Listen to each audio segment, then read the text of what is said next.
verdad que el partido ha sido el puro reflejo de lo que ha sido toda la temporada. Es decir, una temporada no se gana con medio pie y la verdad que ha sido el reflejo de lo que ha sido esta temporada. Sufrido hasta el final, pero bueno, al final las cosas saben mejor así, ¿no? También.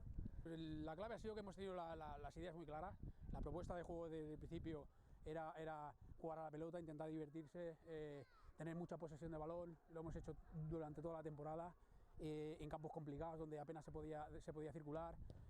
Los rivales también, pues cuando te jugaban un poquito largo, pues al igual te contrarrestaban el juego tuyo de posesión, pero nunca hemos renunciado a lo que hemos propuesto en un principio.